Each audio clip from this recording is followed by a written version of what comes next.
No. Mm. Wait, you're not playing the bard. That you know of. He's Just because multi-classing. he's He's a bounty hunter multi-classing. doesn't mean he also enjoys singing. Oh, maybe it's just an entire crew of bards. Is that what we're doing? No, Give I me a can't. minute. I won't be playing him. Give me a minute. Been there, done Started that. in here. Hero stars. Experience the bard. I've had the experience. Now it's over. Had a hard breakup. Hi. So we're live. Everybody, I just want to make sure everybody got their talking in. Hi. Welcome to another YouTube channel edition of the MFGCast. We are going to be doing a generic fantasy role-playing campaign. We're using D&D 5e, but if you've actually listened to the podcast, I like to run my own kind of game. So it's kind of like, hey, D&D without all the stupid stuff, but then with my own stupid stuff, I think it'll be fun. At least I hope so. I'm going to be calling this campaign Time After Time. Uh, why would you call it that? I don't know. You might find out soon. Usually when you have a campaign, you usually go, oh, let's go around the table and talk to who's who, and then they can introduce who they are. That's not what we're doing today. What we're going to do is we're going to start with a story. Okay? But this story kind of jumps into everything. So, bright white light. All of our characters, all of our main friends, it's almost like you've woken up from a real deep sleep and you wake up to something horrific. That's the only thing I can call it. You all have woken up to find yourself holding a piece of a person, and not you would think that the person would be attached to all these pieces of their body, but they're not. So um we've got Tata holding what looks to be a king's head. Why a king's head? Because it is the face of someone that may be regal, but it's hard to tell because it's a big, almost like a big red giant praying mantis. But the only reason you can tell that maybe it's a king because he has a crown on his head. All right, Tata, let's tell everyone what you look like. So Tada is gives off an air of brilliance and impressiveness. Uh, they their dark cloak is billowing in the wind as they are strapped down with their massive spell book attached to their side, their brilliant purple eyes kind of sparkling in the hint of light. And you see kind of their impressive purple cloak that's intricately designed with little patches of reds and blues and oranges. They kind of have a moppish set of purple hair on top as well, with kind of slight rosy cheeks over a very a slightly kind of tanned complexion. They also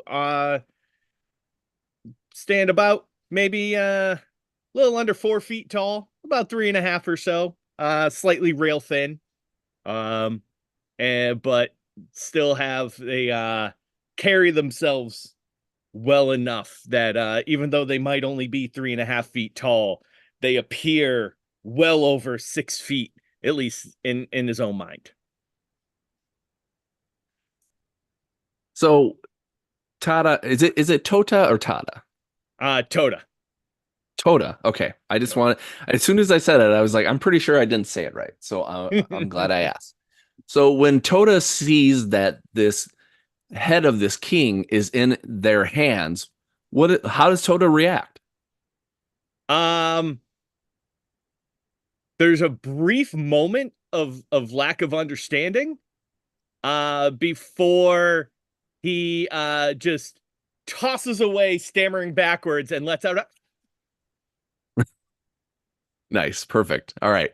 Well, we're going to cut from you and we're going to cut to Belzarin. Is that how you say it? All right. Belzarin, you have one of the king's legs in your arms.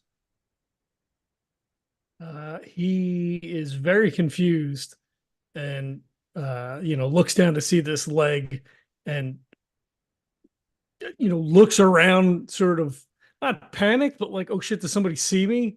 And he just throws the leg. All right, tell everybody what does Belzarin look like, and how beautiful does this Belzarin look like when he's throwing this leg? He's actually rather nondescript. He's got brown hair. His eyes are golden though. He's a half elf, so he tries to. Well, he doesn't try to hide the fact that his ears are pointed anymore. It does kind of stand out. But brown hair, gold eyes, relatively fair complected. He's wearing black leather with green accent on it. Yeah, and he just tosses the leg and looks around to see if anybody saw that he was doing that, because he doesn't remember killing anybody. Of course, there's a bunch of people actually seeing you do this. One of them is Cam. Cam, you also have the other leg, and you see that Belzarin has actually thrown this leg almost like at you, but like over your head. Can I catch it? You sure can. I'm not even gonna have you roll for it. Sweet. I catch it. Okay, so you have both legs. Both these like big, thick legs. Red as all can be in your arms. What are you thinking at that moment? I think in that moment, if I woke up holding a leg, I'd be staring at it sort of intensely, and then seeing the other leg being thrown my way, I just sort of like I'll grab it just as a reaction, and then he has them both in his hands, just staring at him like with a kind of a far away look, like it sort of looks kind of familiar-ish, and it's kind of just, and then it's like strained, and then I think in my head I'm thinking like, oh my god, not again. And then I'll kind of put him off to the side, and I'll look around like, I'm in the same room as Belzarin? You are. Obviously. Yeah, you're in the same room as Belzarin. You're also in the same room as Tota, and you're also in the same room as Tamrin. Tamrin, you have both of the king's arms in your hands, and you're holding them up almost like swords. How does Tamrin react to this?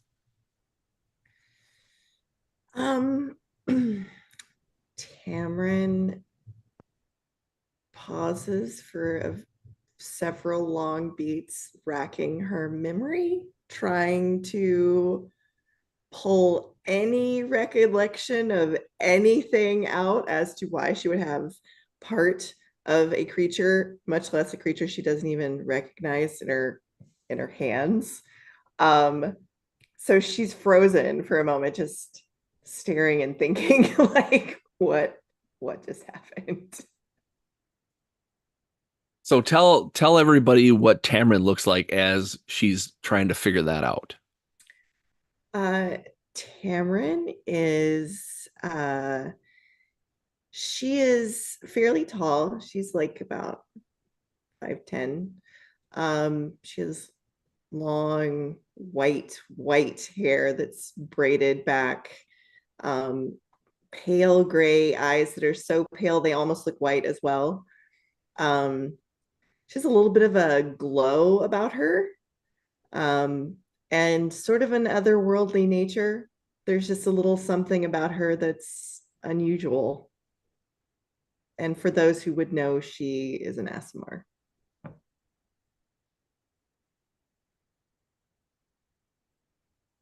And for people that don't know what an Asimar is, what is that exactly? Oh, you have celestial blood in your veins. Perfect. Okay. So I just realized that I don't think I had Cam describe himself. So Cam, why don't you do that before we get to the next part? That's okay. I mean, I'll do it, but you don't. It's fine. I didn't mind. Cam is a tiefling with some red skin, very kind of severe face with some scarring on it. I mean, it's probably about 6'1", maybe 6 feet around there. Uh, I don't know. He just looks very, very serious all the time. That's kind of what it is. I think his eyes are pretty much jet black. So his pupils are black, and he's got these like red horns that come up from the front and go to the back, and there's like a shock of black hair that kind of flows down in front of it that he pulls back sometimes, and it's got like the pointy tiefling ears, but very, very severe and dark looking. Did I do it? Okay. You did great. Okay. Loved it. Okay. So as you all are kind of staring at like what's happening, you're like, okay, we all have body parts of what looks to be a king. You all look at each other and you're like, oh yeah, well, yep, that's Toda, that's Belzarin, that's Tamron, that's Cam. You all recognize each other, your names. But for some reason, you can't remember anything else. You don't remember you don't remember your personality. You don't remember your background. You don't remember why you are with these other people or characters or beings. You're it's like you have this weird amnesia where all of a sudden you're like, what is happening? I would like for all of you to roll me perception checks, please. And we'll make it easy. We'll make it the DL will be 10.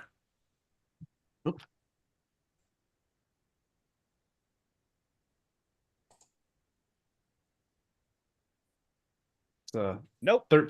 13 for Cam. 17. 6. 6. So we got two yeses and 2 nos, correct? Yes. Correct. Okay. All right. So I think the yeses were Belzarin and Cam, correct? Yes. Okay. So as you are looking around at each other, you notice that you must be in the bedroom of the king because it's got a lavish bed, lots of ornate pictures and tchotchkes and trinkets and stuff like that. And this king also must be very vain because there's tons of mirrors all over the place. And when Cam and Belzarin look into the mirror and they're trying to see themselves, they don't see themselves. They see somebody else. And you look at the other beings, you look at Tota, you look at Tamron, they look different. Cam, when you look in the mirror, it looks like you are in the body of a beautiful fairy with long red hair and black wings and a beautiful teal gown. And you're not the typical fairy where you're real small. You're actually probably around like 4 feet tall. You're like almost a human-sized fairy. Belzarin, you are in the body of a gaunt, creepy-looking thin elf that looks like almost like just to make a reference, it's almost you almost look uh like a vampire almost. It's just milky white skin and deep dark pockets of like black around your eyes and around your mouth. And you're wearing like the if you weren't look if your character didn't look so creepy, it would all that you have like a very nice like black suit. It would almost look regal if it wasn't on someone as maniacal. Is that the word I'm looking for? Menacing. Menacing, yeah. As yeah. Cam, I, you go ahead. I'm sorry. I was just gonna say when I catch the reflection in the mirror, I think I immediately draw my scimitar, thinking that someone else is in the room. Because I'm looking, I see Cam, I see the rest of the party, and I look up and I see this other figure, and I'm like, whoa. Nice. So and you do that, and so you're kind of focused on that for now. Cam, you look at the mirror that's across from Tota, and it looks like he's in the body of a huge orc, and it looks like he's this huge orc's been burned almost from head to toe. So like there's just a lot of like burn marks on like face and hand, like it's where this orc is wearing a almost like a tank top, and like all of the chest and the arms and the face, and it's also wearing like shorts, breeches, whatever you want to call them, and the legs are just burnt too. And it looks like this orc, whatever it is owning what has happened to them.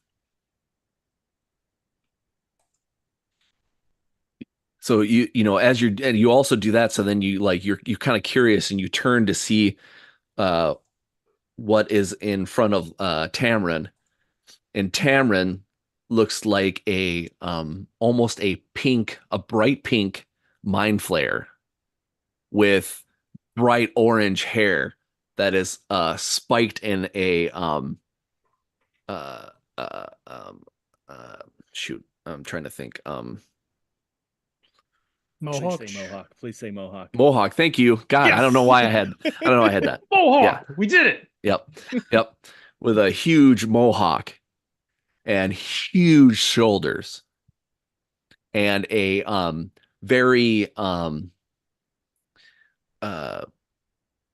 flowing blue, looks almost alive kind of dress that kind of floats almost like it's in water.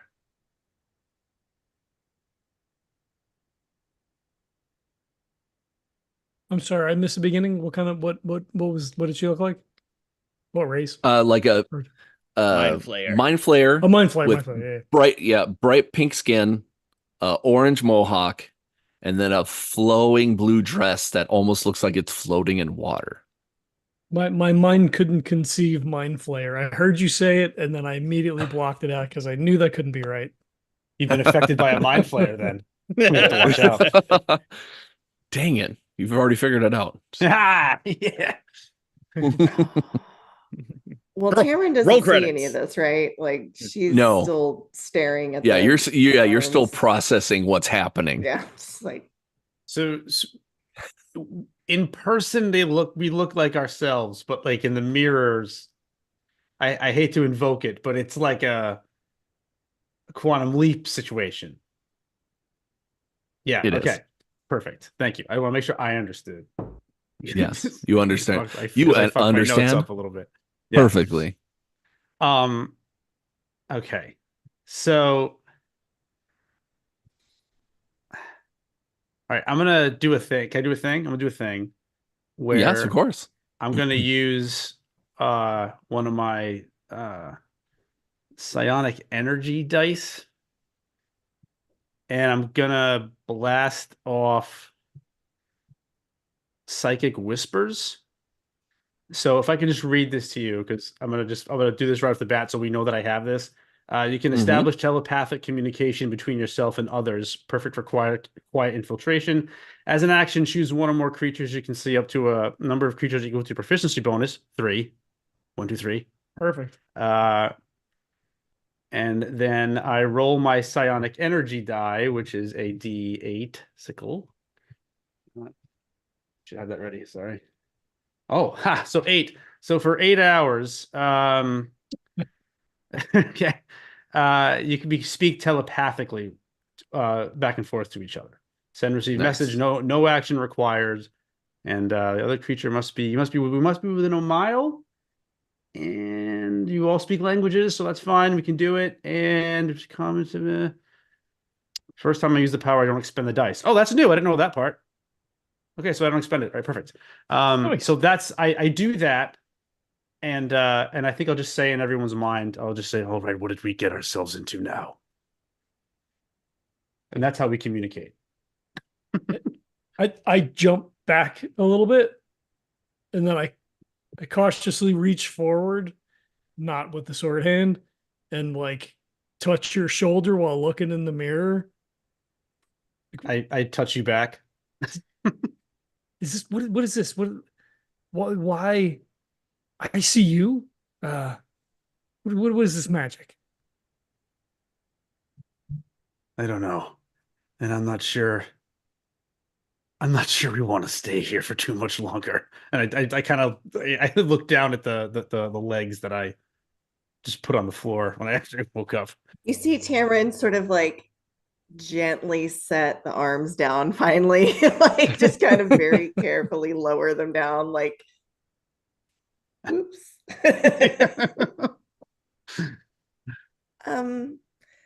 What, where, who, why? Very confused. I'm very confused. I don't like to be this confused. Who did we kill and why did we kill them? And who are you? And why do I think And I why know did you? I have his I head? have so many questions right now. My head just kind of lowers a little bit, like, oh God. I'm gonna look around the room if I can. Like, just everyone, just let's take a second and just get a feel for the space. And I want to search the room a little bit for a little more information. Is there a lot of blood everywhere? Like I want clues. Roll me a perception check, please, with advantage for that question. You are covered in blood. There's blood everywhere with advantage. It's everywhere. Please fail. Please fail. Not blood. With advantage. 9, and my perception is a 6, so 15. Okay. Yeah, you asked the right question, because everyone's throwing all of these things and things are falling and people are dropping stuff, and like you're like, okay, when I caught that thing, blood should have splattered all over me. When stuff was dropped, there's no blood. Just body parts. Okay.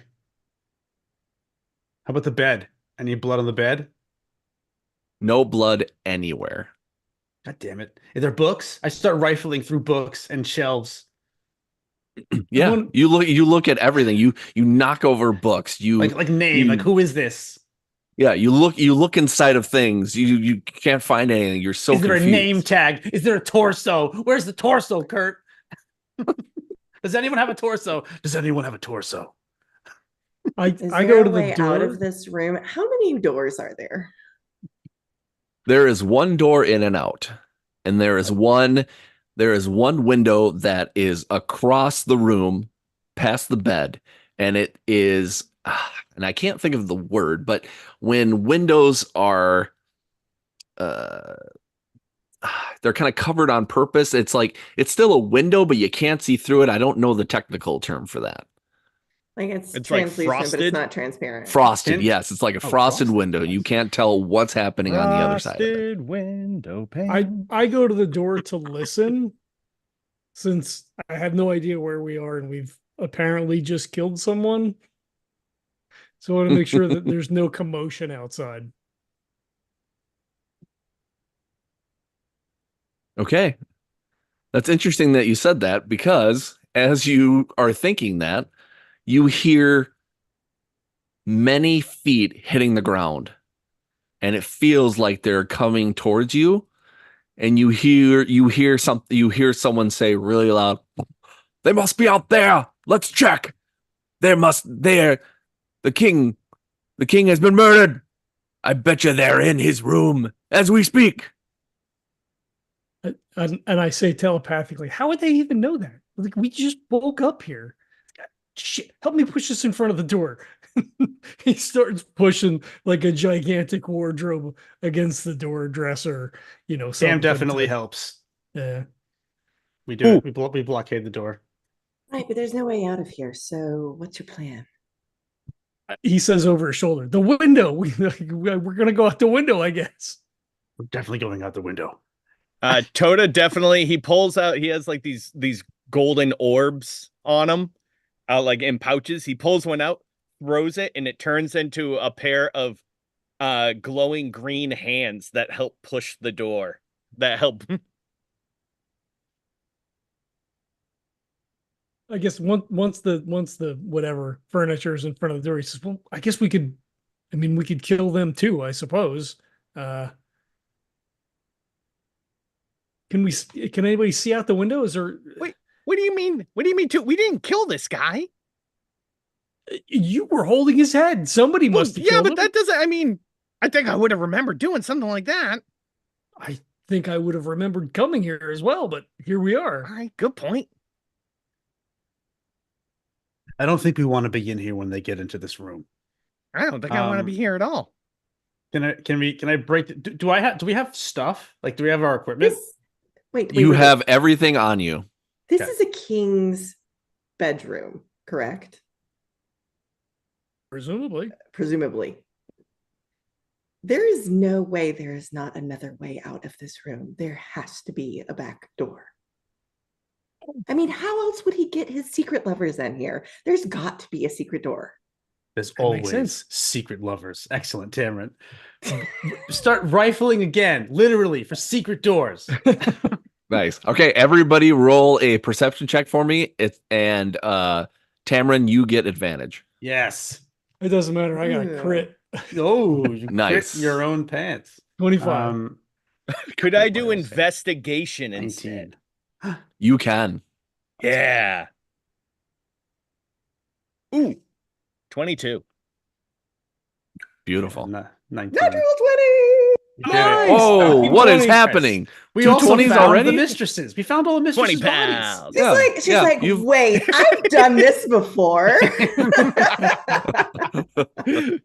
This is Okay. familiar, you guys. Cam looks down, looks in the mirror at what he looks like. He goes, "Am I one of the mistresses? What's happening?" Okay, so I am going to have a little pause break in this.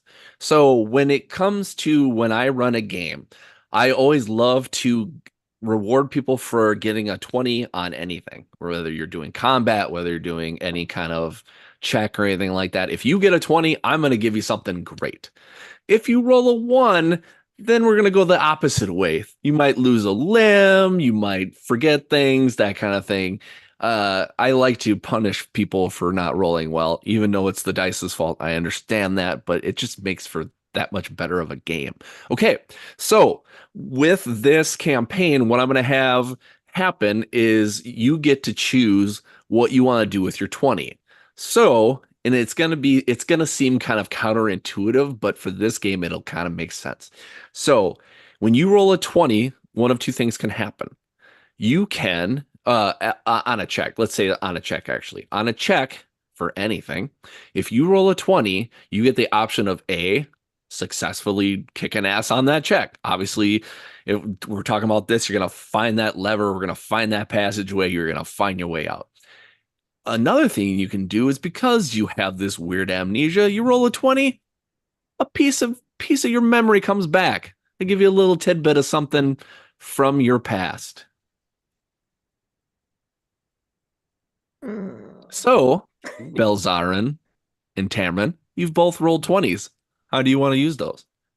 Do we have to make? Do we have to decide separately? Well, I think How about I think no? I Tamron's think like, there's the door. It's there. That Right there. panel right there. Just run your fingers along the edge. You'll be able to find it. now I'll say this before John, before you make your decision. If you decide that you want to use your 20 also for that, I'll just give you a lot more piece of the information as far as getting out of here. So I'll let that be up to you. Oh, but that's even more pressure because then that's good for everybody. Yeah, exactly.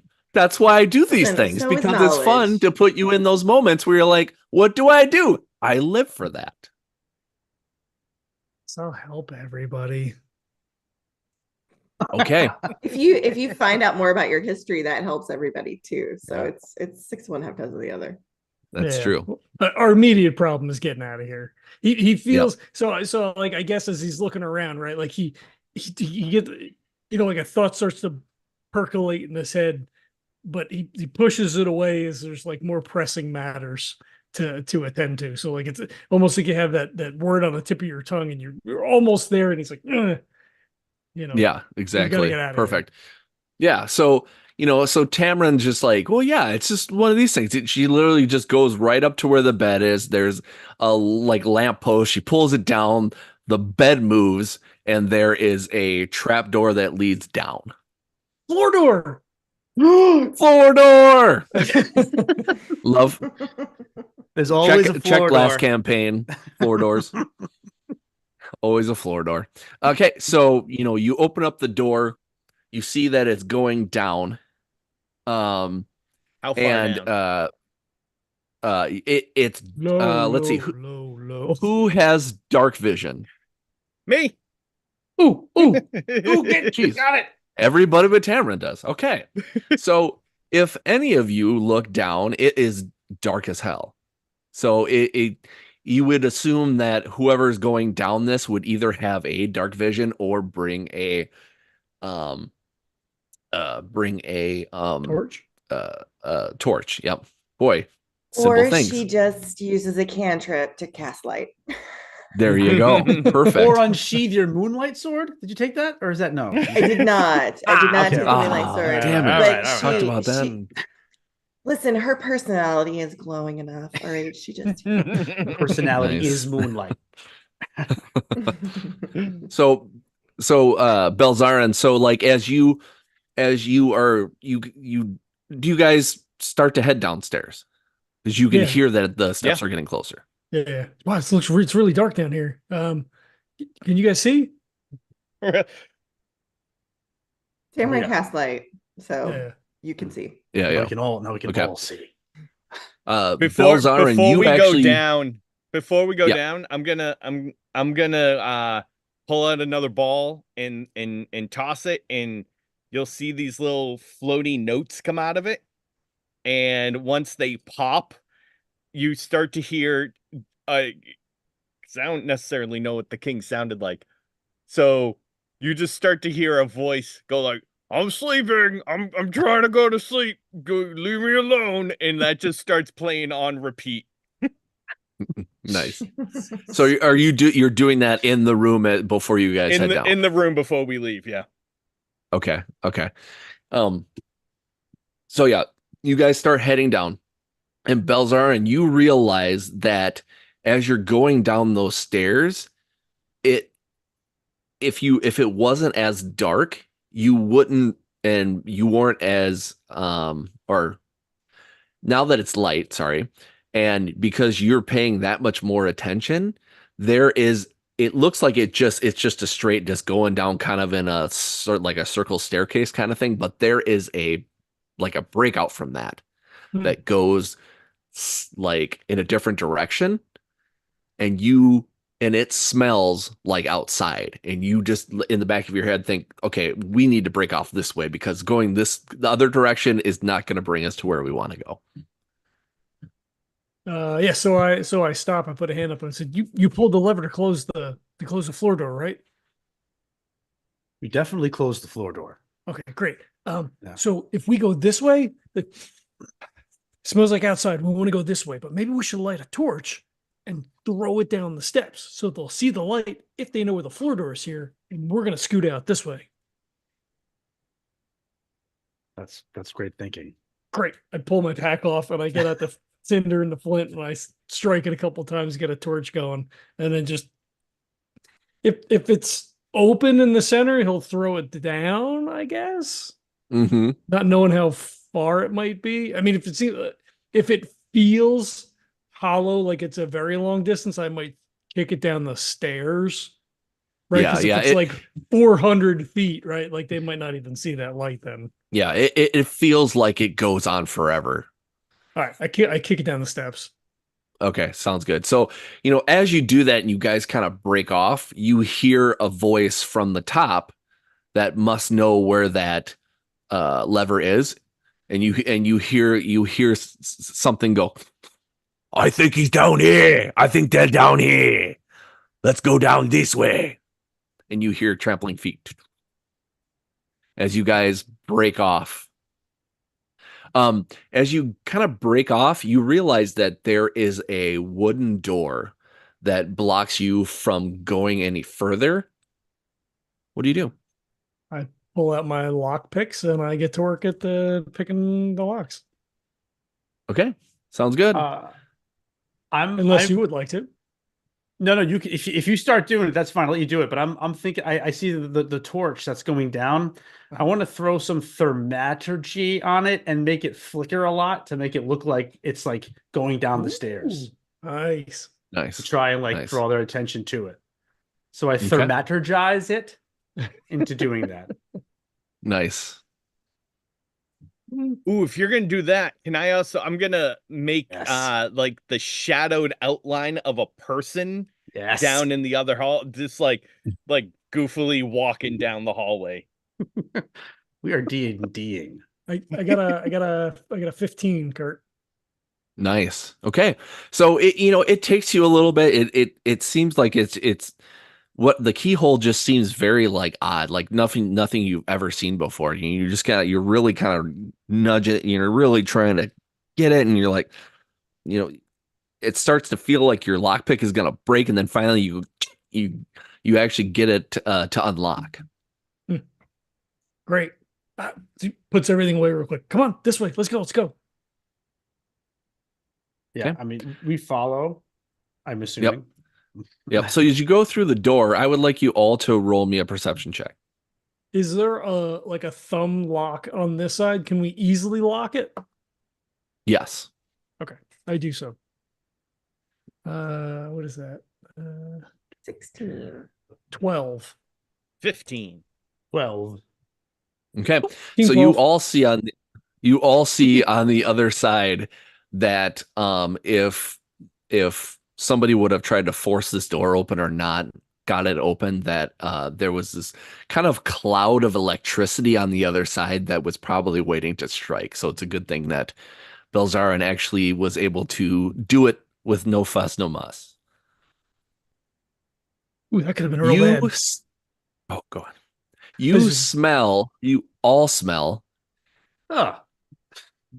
You smell like something living, something almost like like livestock. It smells horrible. It almost smells like excrement, and you hear a lot of like cawing and growling, and it doesn't sound menacing. It just sounds like a bunch of noise. So what does it look like in this place where we've come out? So where you've come out, it almost looks like a stable area. Mm-hmm. So there's a bunch of wooden walls that kind of just segment, and you don't really see what's behind them, but you can hear those noises and you can smell the smells, and it almost smells like you can smell like fresh air. All right. Well, if we start walking past the stalls, can we see what critter is in there? Sure. Are you just gonna walk right in front of it? Are you gonna sneak around it? Or, how are you gonna do that? Are there no gates or doors in front of them? There are when you start to kind of creep up, you see that there are gates there. You don't know if they're locked or unlocked. They look like they might be metal. Hmm. Is it like a barred gate or is it solid?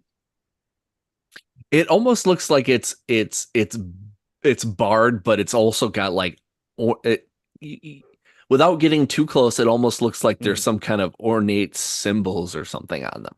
Oh, okay.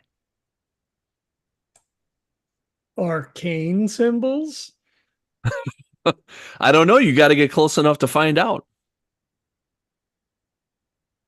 I mean, I don't think I care enough to look. I mean, I don't. I do. I don't As a stop. trained adventurer, I will stealthily and carefully move myself up into a position where I can see the symbology upon the gate. For sure. So you look at you start to kind of creep up on this gate to see the symbols of it, and this huge thing just smashes up against the gate and just kind of like tries to like peck at you and snarl. It's a huge griffin is stuck behind this, but it doesn't break through, but it kind of like snaps at you and just kind of growls at you. And I will fall back onto my bum. Get back. Get back. I want you to roll me a perception check with disadvantage. I can do that. That's a 7. Okay. So you're kind of looking at you're trying to look to see what the symbols and everything kind of mean on the gate, but you're just so scared. You almost turn like pale because you're just so scared of what's going to happen in it. And this griffin kind of sees you and sees how small you are, and it instead of like attacking again, and it almost kind of like just kind of sniffs at you and just kind of like goes towards the gate, and it growls a little bit, but like not like you're its enemy. It's just almost like a small warning. Oh, guys, I think I want to come out. I think we should let it out. We're not letting We not should letting let it it out. look at it. We Look at it. it's very cute, Tata. We can't let it out. We have to keep moving. Oh, but are there saddles? Could we ride them? I look for Where'd you get to saddles. fly, Cam? Do you There know are how to there ride? Cam, it's not meant to be in here. It's meant got to be wings, it wants to ridden into fly. the sunset so that we can get away. How it far away actually is the- has a saddle on it. God damn it. A saddle. On the one, yes. I mean, I take up like a quarter of a saddle, so You could totally Now remember, you could- well, for the people that are not Tota, there are 6 stalls in total. So Tamron checks the next stall. Is there another griffin in there with a saddle? Yep. And this one is actually sleeping. It looks like it's sleeping very peacefully, very like, I mean, for a kind of beastly, scary thing, it looks very cute. Just sleeping away. It's almost kind of doing this like that's like kind of thing. I guess she's going to speak very gently to it. Be like, hey there, little guy. Okay. Roll me a charm check. Okay. Do you want me to do like animal handling? I would. Yeah, you can do animal handling. Yep. If you have that, that's perfect. Let's try that. 19. Oh, beautiful. So it's sleeping real peacefully, and if anybody, if like everybody knows, like waking up a griffin is probably the worst thing to do. But in this case, this griffin, it's sleeping very peacefully, and it like peeks open an eye, just one eye and just kind of looks in the direction and sees you, and it kind of cocks its head a little bit and is kind of curious, and it just gets on its gets on its legs and just kind of like does a little bit of a stretch and just just like shakes everything off, and then it just kind of like just pats towards you, and it for a monstrous beast like this, it seems almost like a small chicken that's just curious to see why you're there. Oh, we're going in for the scritches, like right Okay, kind of yeah. around the jaw, Cameron. ears, like right where it Oh, can't yeah. get to. Is there hay around here? Yes, there's hay everywhere. Ah, Toda has 2 handfuls of hay. What are you Nice. doing? We need to go. We You're- need to get out We're of getting here. on Griffins. We can't get on Griffins. Do you even Why? know how to ride a Griffin? Cam, You fly. Cam. I'm too tiny to ride it. Can you ride it and I can ride on it with you? Absolutely, of course. Ah, So she And giant eyes. once she assuming that anime this thing sparkles around you. assuming that it doesn't mind if she saddles up, she'll lean down and grab Toda. They are Well, still in the pens. unfortunately, there is a gate that's in the way. So Okay. you gave it the scritches. You got very close with it, but this gate, which you see, Tamron, that has this almost this coat of arms, and it's got this almost like the split in 4, and it's got the griffin, and it's got a sword, and it's got a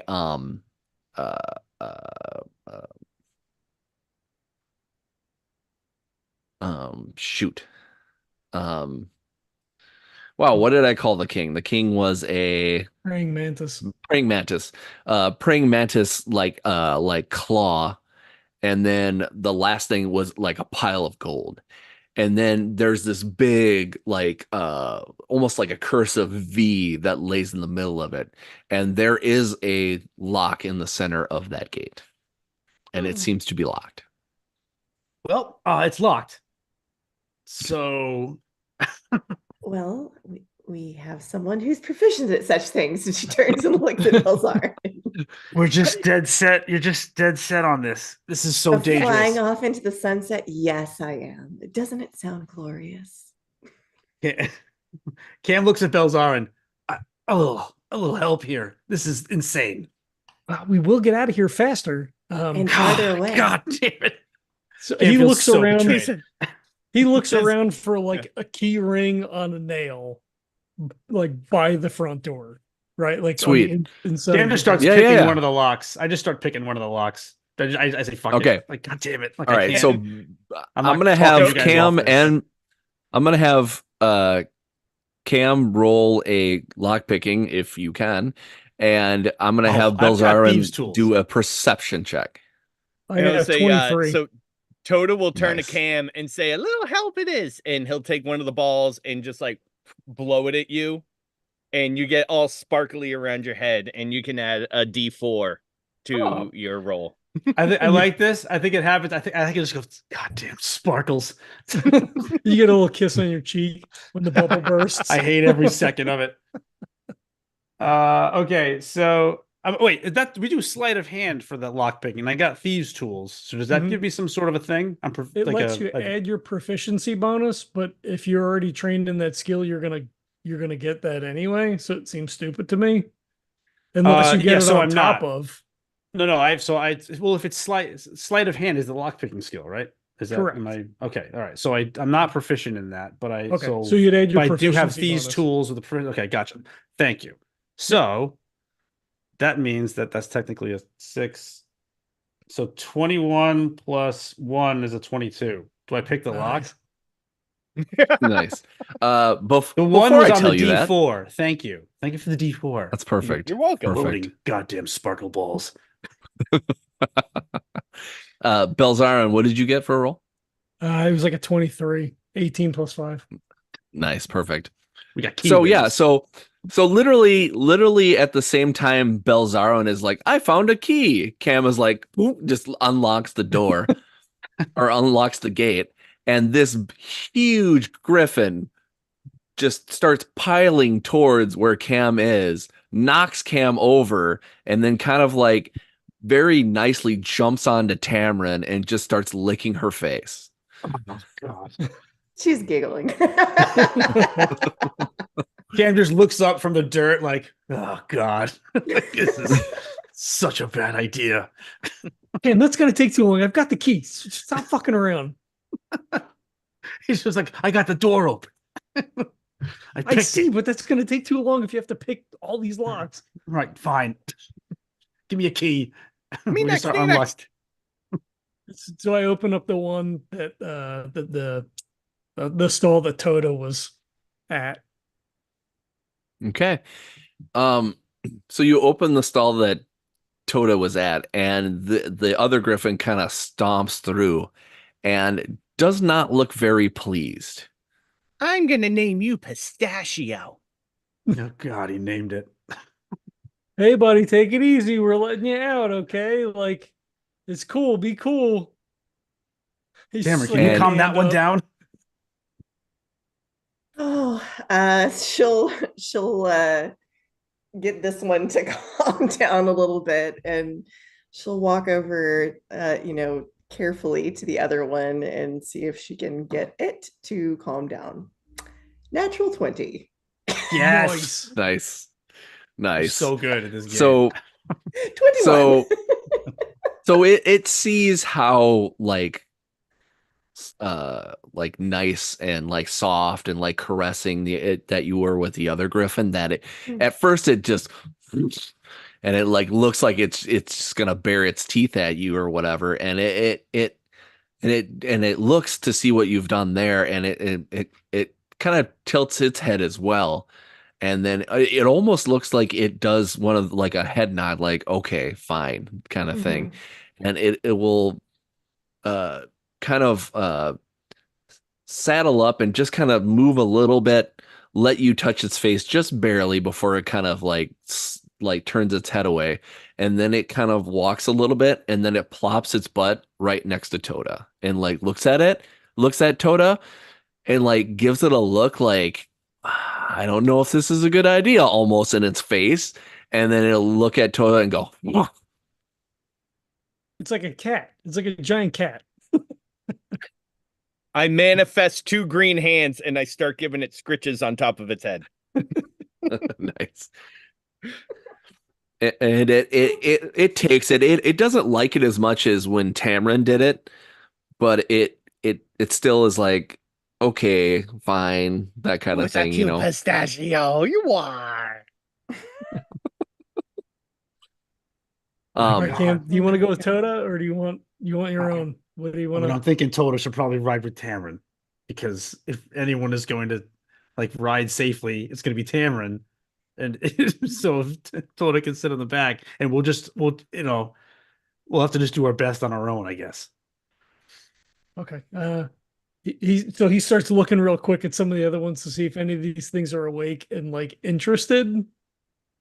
Yeah. I want you to roll me a perception check real quick. Okay. Oh, damn it. It fell over. 17. Okay.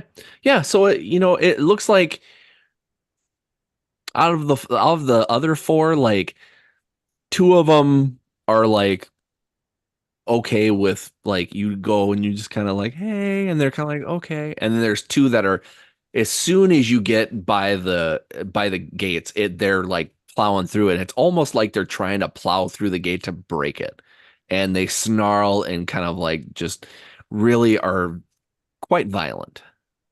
Okay. I go to one of the other 2 then and open up the door and just, kind of same thing, talk softly, kind of put a hand out. Hey, buddy, we're gonna we're gonna go for a little ride. You want to go outside? Yeah. You gotta go and potty? you hear that and you hear that other Griffin that was kind of grumpy before it as the other one kind of walks out, it lets out this like kind of like noise, and it makes the other Griffin almost kind of like shrink back a little bit, and then it kind of like just like straightens itself back up, and then it'll just kind of pat by you, and then it'll just kind of sit down. You want this one, Cam, or the angry guy?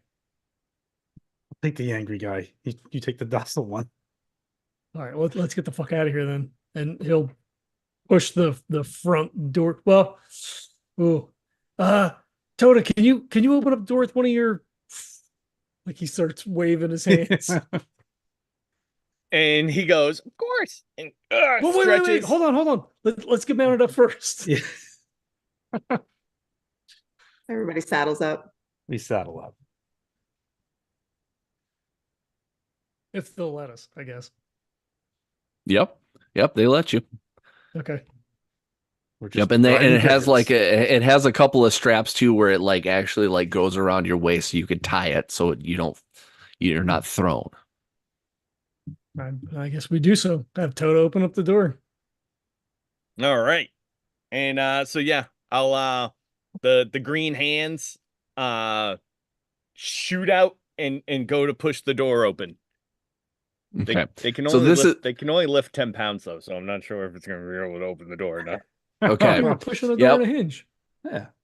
But it is one of those it's like a big, almost like big barn doors that are gonna start going open. So it does kind of start to do it, and then it just kind of like stops it because it's not quite enough force. As Toda does this, some of the hay and like debris and stuff like that kind of like suck through the bottom of the door real quickly, and you hear the whooshing of air. Oh, guys, that doesn't look good. I purposely did not open the door because I knew that was going to happen. Yes, that was very wise, Tara. Can we? I could have opened it if I wanted to.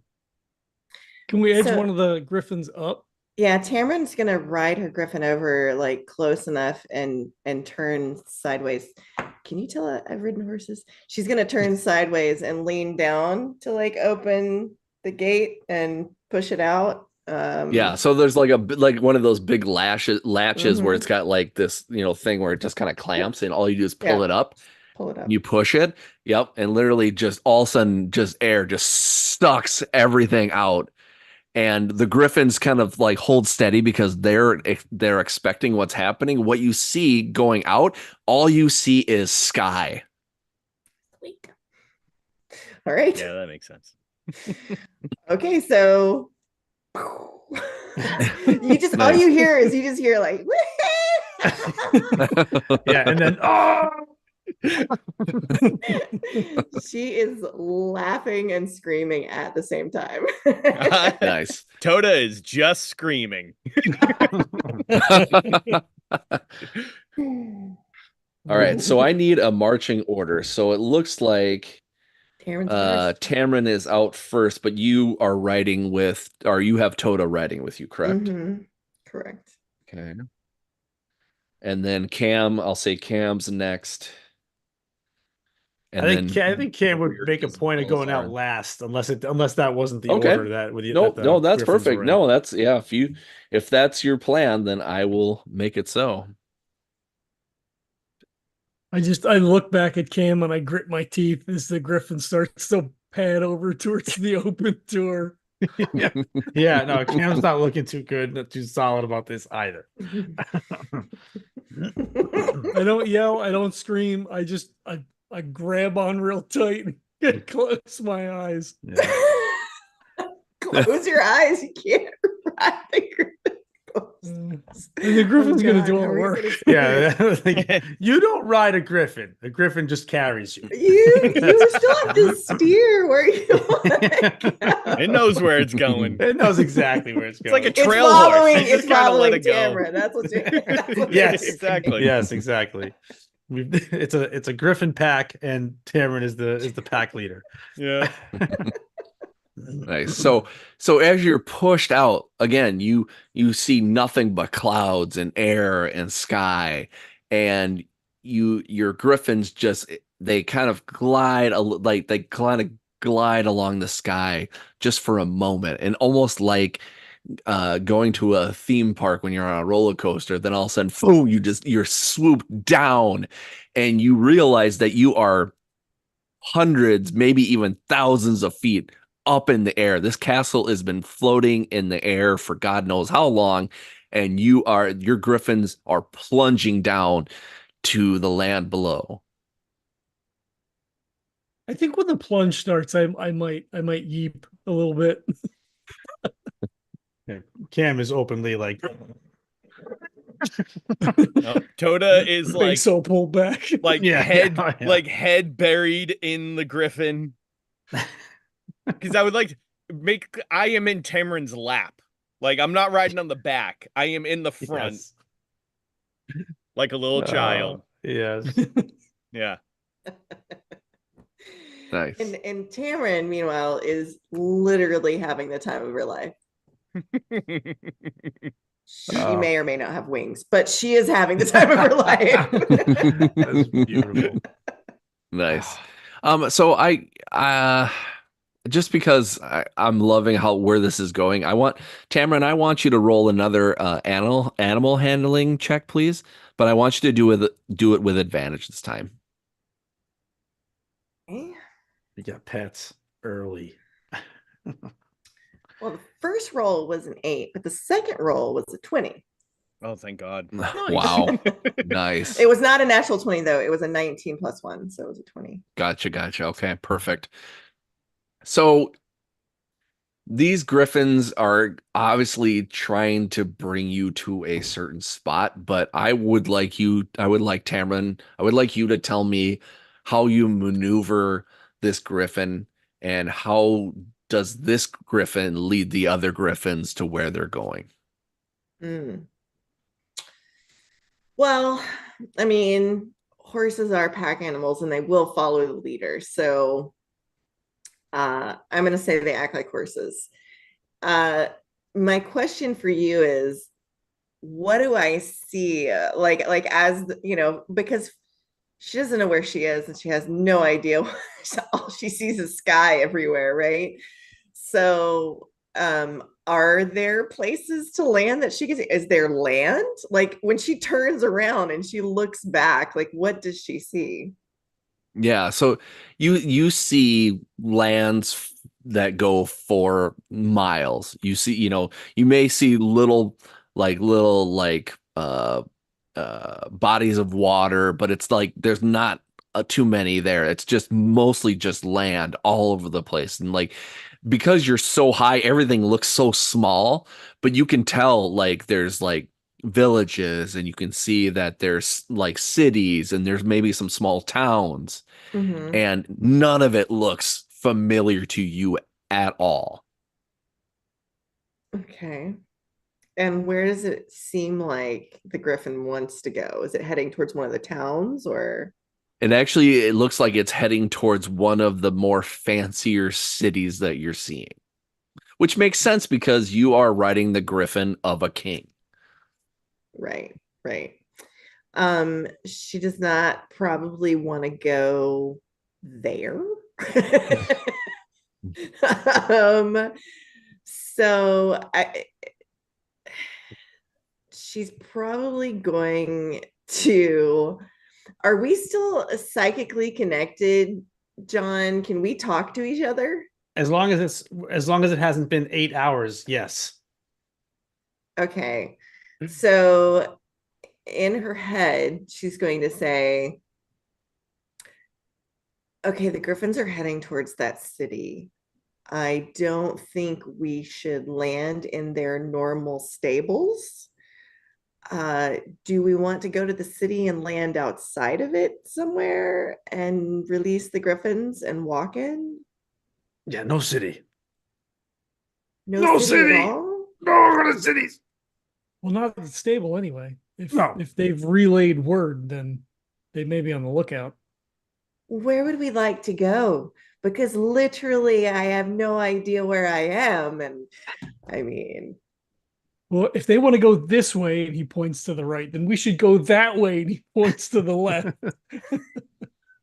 okay, so if there's a city over here that they're heading towards, she's going to head towards the town in this direction. But it has to at least be large enough to have an inn and a bed and someplace where I can play my instrument, okay?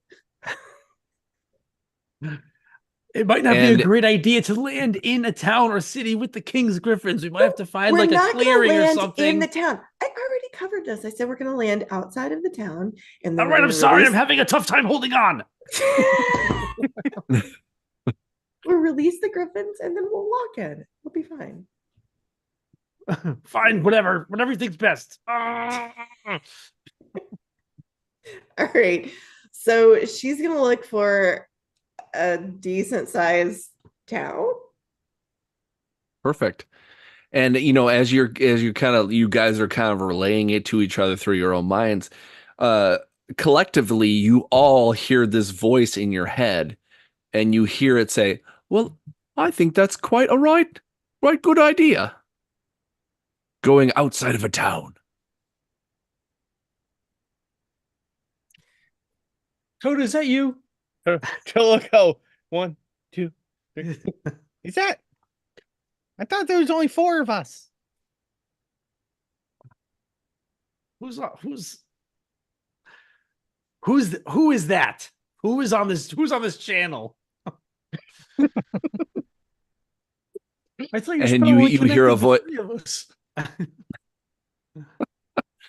You hear a voice say, "Well, that might be me." And you see this little tiny being kind of floating in the air, kind of around you. Oh shit! It's the guy that used to antagonize Fred Flintstone. Shit!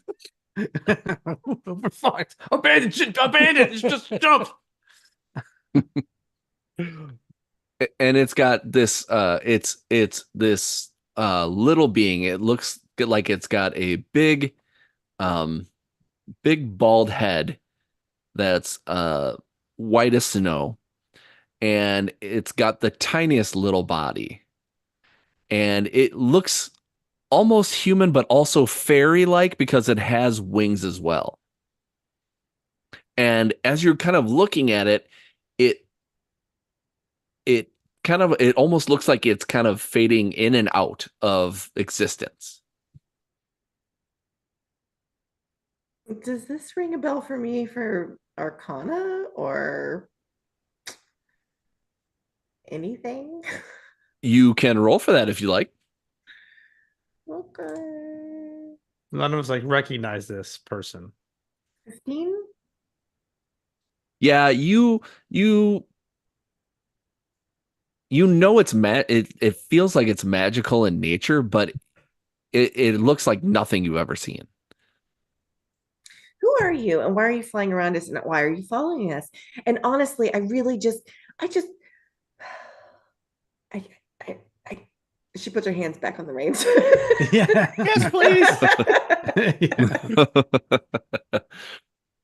And he's like, "Oh, I'm sorry. It's rude of me. I forgot to introduce myself. My name is Quips." Oops, who are you? What are you doing here? Where are we? What is happening? "Oh, I'm sorry. Wait a minute. You don't know who I am?" We have no idea. No, yeah, you're Quips. Shut up, Tata. Do you know who you are? I'm not sure how much more I can say. We have no idea what's going on. Oh, it must be. There must be some. Oh, he says. Well, that's rude. I'm trying to help you, and all you're doing is picking on me. I don't understand that. Whips, can you tell us where we are and what's happening, please? Yes, you are in the land of Verdonia, of course.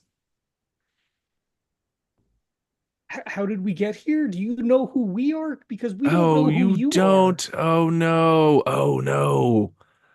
Oh, I knew it. I knew this was going to happen. I told them. I knew something would go wrong, and it did.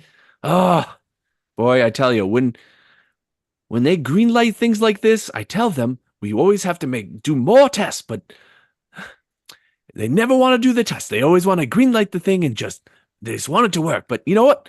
I knew it was going to work. Oh, I am so sorry. But unfortunately, I can't tell. I can only tell you very minute things, because if I were to tell you everything at once, I fear it would be very bad for you and your minds. But what I can tell you is that you have been brought here for reasons of helping. You are supposed to help. And then he says, "Oh, wait a minute." And he goes into he's kind of feeling for pockets, and he's and then he just kind of shakes his head "I don't have any pockets." And he snaps his fingers, and he brings out this little device that looks it almost looks like an old calculator, and he just starts pushing these buttons, and they make really loud sounds. And he's like, okay, yes. And he shakes it a little bit, kind of slaps it on his leg. He's like, "Oh, that won't do. Oh, it seems like in the process of this whole thing is not quite working the way I wanted to, but says He broke his it looks like there Etch-a-Sketch.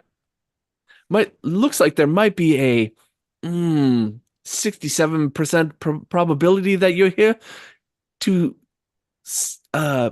catch who's killed the king." Oh, that was us. Grips.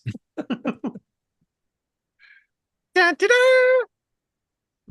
No, I don't think it was you, because why would we put you in the bodies of these people if you weren't trying to figure out who did it for sure? Well, I was Well- holding his head. And I had his arms, and people were showing up to arrest us for killing him. Yeah. Okay. So you were holding parts, you say? Body parts. Uh-huh. Yeah. Now, do you remember if you actually slaughtered this being? Nope. Quips, We don't even remember. know who we are. How are we supposed He points. He points it to Tamron. Please keep your hands on the reins. Well, it's weird. It's weird because you don't know who each other is or what you do, but I hear you saying your names. Like how do you know each other's names but not know what's going on here? I don't understand. You don't remember anything. No, we know You're each other. beginning to get Even it. in cases of extreme amnesia, people can often remember slight details about their own personality. It's weird because you all volunteered for this project, and yet now you're mad at me for what happened. It's frustrating. So I volunteered to kill a guy? I don't like that. No. You volunteered for our experimental time travel program. Uh-huh. What now? The experimental time travel program where you are able to embody other people and solve important parts of history. This ring a bell for you guys? Whips. If Nope. that is the case, something has clearly gone wrong. Well, yeah, he said something went wrong. Yes. So we do not know anything. This is very troubling. But, and he's starts to mess with his pad again or whatever, and he says, there is a 52% probability that your amnesia will come back. That's good news. That our amnesia will come back? But I think we have that now, Quips. Or our memories will come back. Oh, I'm sorry. You know what? I might have a Whips, little you're bit killing of me. You know, I was perfectly fine until I came here to talk to you to all. So you know what? The program is flawed. I knew it. And you sent You us all anyway. wanted to be in this program, and you all thought it would be all hunky dory. But look where we are now. Look who's the fool. You made us sign waivers, didn't you? I'm sure we probably signed a waiver. It's always a waiver. All right, so we're supposed to solve the mystery of who murdered the king, but it surely seems like it's the bodies that we're in. Still don't understand how that's working exactly. I feel Wait, so very I'm weird. not me? I He mean, you starts look like looking you. at his hands. Like, Well, You're in the you, king's Tota. mirrors, Cam looked like a like a fairy, a human-sized fairy, and I look like a vampire. And he like holds his hands out to look. I mean, I look like me if I'm looking at my own hands, right? Yeah, correct. Do I look like a vampire to you? No. No. He throws his hands up, and then he like quick grabs the reins again.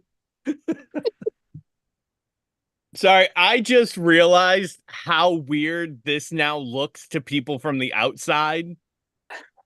Because to us, it looks like Tamron has a small child in her lap riding a Griffin. But to outsiders, there's a pink mind flayer with an orange mohawk with a massive orc in her lap. Yes. I'm glad you Oh. figured that out. That's Yep. gorgeous. It's all coming through now. Gonna I need wasn't see that going to drawn say up. anything until Oh, I love somebody it. saw it, but you Yeah, got it. I'm gonna need to see I some love sort it. of artwork with that. Yes. So wrong on every level. Okay. I don't suppose, Quips, you have any direction on what we should do next? And he said, you know what? I might. Let me check. And he like messes with data pad again. You hear a bunch of just like really nasty noises, and he just keeps hitting his hand with the thing, and then it almost makes like an R2D2 like sad noise out of it or whatever. And he says, "Oh, wait a minute. Here it is." He says, go to the small town of Rufdar. Ruufdaar. Rufdar. You will find your answers.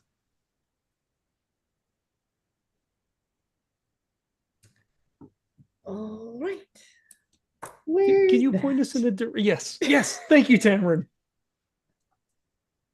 Oh, it looks like north, right? And he like starts like fading kind of like in and out, and he's like, what? No, and then just disappears. He did say north. We should go that way then. I've got, and he reaches into his bag and pulls out this dark black orb and waves his hand over it, and a small arrow comes onto the top of it and just goes boop, boop, boop, boop, boop, and then points north. Nice. Nice. All right. Well, north. Yeah. Let's So see the you start heading north, and it's actually not as bad as you think it is. So you're heading, and you like there's like little bodies of water, almost kind of a marsh, and you're like, obviously that's not it. And then just kind of off to the distance, there is this very dark looking, dingy kind of town, and that seems like that might be the place that you're going, because everything else just kind of seems like out of the way or desolate, and it doesn't really seem like there's anything else around. Ah, desolate. Good. Let's go there. Yep. Let's So do you that. can either fly into town, or you can land just outside in the marsh area. Oh, definitely outside. Does the marsh completely surround the town, or can we go in from the other side? Like the marsh is in the southeast, so we land in the northwest instead. Yeah, it actually it's unfortunately the marshland is actually surrounding it. Is there a road that leads to it? Yeah, there's actually like 3 roads that lead to it. So there's one right as you're coming into the south side of town. Well, you're going north, but there you look like you're coming from the south. And then there's one either the east or the west. So maybe we just land on the road a distance back and then take the road in. I think so. Risking malaria going through the marsh. It's bad time. It's so desolate out here. All right. Let's land let's land on the east side, just so it doesn't look like we came from this direction. So, a distance far enough away that, no one can see Griffin's land. And then land on the road there before, letting them go. Yeah.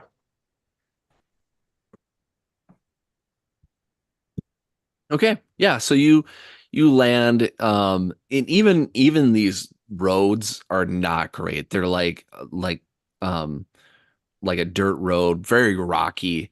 You almost kind of have to land just kind of outside. There's still it's still marshy kind of around the road, but it's not as bad. And it's like if you decide to land on the road, you're probably going to irritate the Griffin. So it's probably best to kind of go on the marshy part of it. And you guys kind of land, and you can tell the Griffins are just kind of irritated. Like they're not used to this, even though they live in kind of their own pens up in the sky or whatever. Like those were still pretty great compared to this. So they're, getting through the marsh, and they're just kind of like almost picking up their feet, like, ooh, kind of thing, and they're like, and the one that was kind of crabby just is like, and it's just like really just irritated that it isn't even has to be here. So I guess everyone demounts, and Tamron gives them a good, scritch for good measure, and then the one that she was riding, she'll just kind of put her head up next to it, and she'll whisper in its ear for a moment, and then kind of pat it, and then, all right, shoo.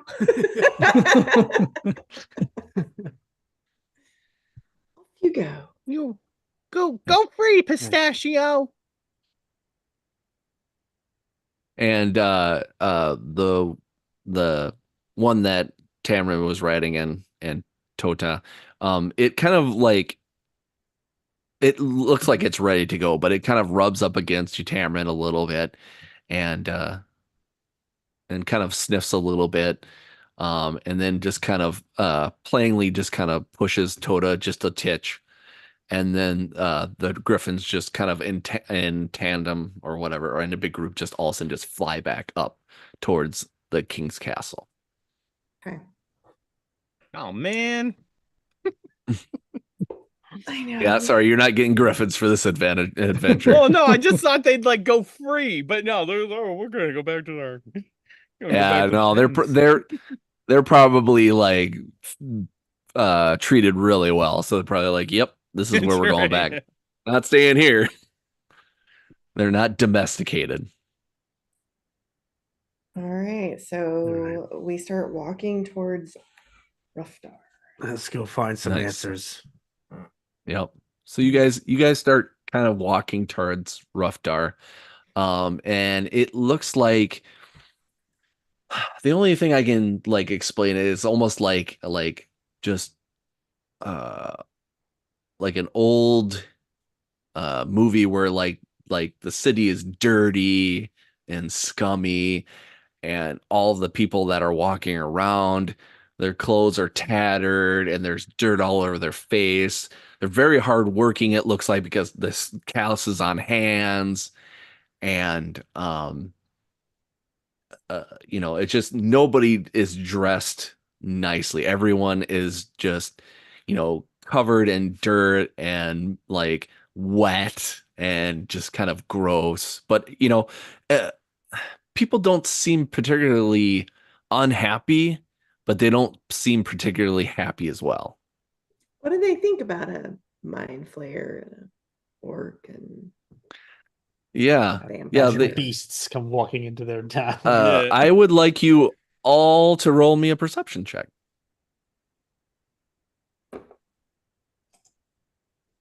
7. 23. 19. All right, so everyone but Tota is looking at the reactions of the people in this town, and they're not fazed by you at all. It's almost like you seem familiar. And as you're kind of like looking at them and just wondering like why, obviously we're all just like this ragtag group of people, whatever. You see this little kid, go ahead. No, I was going to ask if I could have made an insight check instead. The result is the same. It's still 23. Yeah. Just to read the you faces and kind of like see what the reaction is. Yeah. You're Belzarin, you feel that people actually in this town actually know who you are. Okay. Yeah. So I whisper that as we're walking. They seem to know who we are.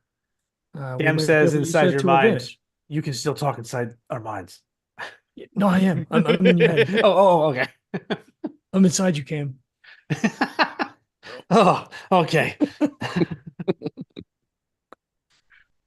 Yeah, and as you all are like, like they seem to recognize us or whatever, a little kid just kind of walks up with this handful of mud and is just like, "Oh, look who it is, the horrendous four!" And he goes and flings this wad of dirt and water and marshy grass, and it hits Cam in the face Before and just kind of it like, hits him, before it hits him, she's gonna prestidigitation that shit away. That is not nice. happening. She's Nice. just gonna wave her hand and it's gonna turn into like sparkles. Awesome. Sparkles. That's perfect. Love that. Yeah. And the little kid just kind of puts his hands on his hips and is like, Well, little one, we should be careful about flinging mud on, what did you call us? the horrendous four, the Well, if we're worst so detectives in the horrendous. land. She just laughs. She's like, Is that what we right. call ourselves? I know nothing about this place. This is in her head. Yes. She's like, well, young man, is there perhaps a place that we could go and get a drink? I need one. Yeah, it looks like your face might need it, and he just starts running away from you. I'm gonna take one of my balls and toss it as far as I can, and right in front of him, it's gonna turn into a shovel. And as soon as it hits the ground, a roughly 5 by 5 foot area of dirt just lifts up out of the ground. So I make a nice little 5 by 5 hole right in front of the kid. Oh boy. Nice. What a petulant and he falls shit. falls down that hole. And the dirt will go off to the side. I'm not going to bury a child alive. He deserved it. No. And All I'll go over to the edge of the hole and be like, and you think about that. It's got to still be that voice, even though he looks like an orc, right? Like it's still. Yeah, our voices stay the same. So we start heading towards, I guess, the center of town. There's probably some sort of inn or something. Or we look for like signs on a building that says horrendous four investigators. Is there a check that we can? Does any of this strike us as familiar? That they seem familiar with us. Kid they call us by whatever. Is there anything that sort of triggers any kind of memory as we're walking through town, like going to to find the inn, find a drink as we're walking? Sure. Why don't you roll me a wisdom check? I don't know what the check is for remembering things. I mean, there's not, right? I mean, that's history maybe, right? But it's yeah. So I would just a straight wisdom then with your. I got a 9. Okay, yeah. There's nothing that really sticks in your head, and you're kind of walking towards what you hope to be an inn, And lo and behold, you see a sign to the left of you that says, "The Extraordinary Four Detectives." And we'll call it there. That's got to be the place. Oh, look, but there's that's our on building. us. No, that's not. No, he said we're the horrendous four. But he was a petulant little shit. Oh, I get it. Oh, I get it. Okay. Yeah. Oh. What did it say? The what? The The Extraordinary Four okay, the Detectives. extraordinary. I just have the horrendous four in my mind. Oh, and you'll never get it out.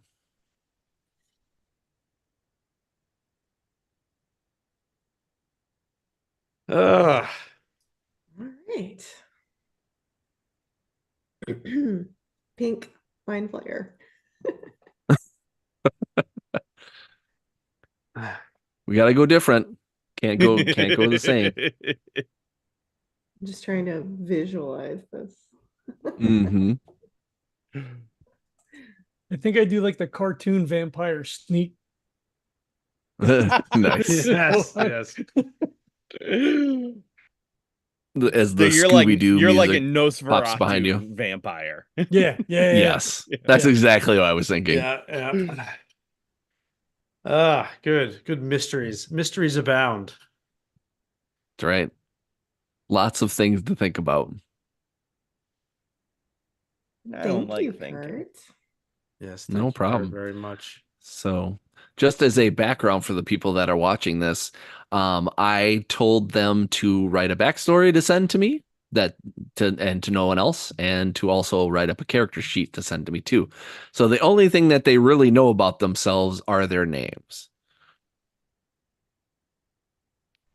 And the reason for it is what you've just experienced. We've lost our memories. Retrograde amnesia. What is it? Is that what it's called? Pretty much. Pretty much. All right. Well, thank you to my players for playing. That was wonderful. Thank you. We're going to try to do this on a 2-week schedule. Hopefully that happens. Again, life gets in the way. So if we have to punt some things, it's going to happen. Just make sure that you stay tuned to our YouTube channel, because we'll have this hopefully as it kind of strings along, and hopefully you're here for the ride. Like to do some plugs while we're at it. Mr. Haremza, why don't you tell us about the Legends of Tabletop and what you got going on over there? Oh, geez. I don't know. I mean, we play games and stuff. That's it. I don't know. Whatever. You're so good at this.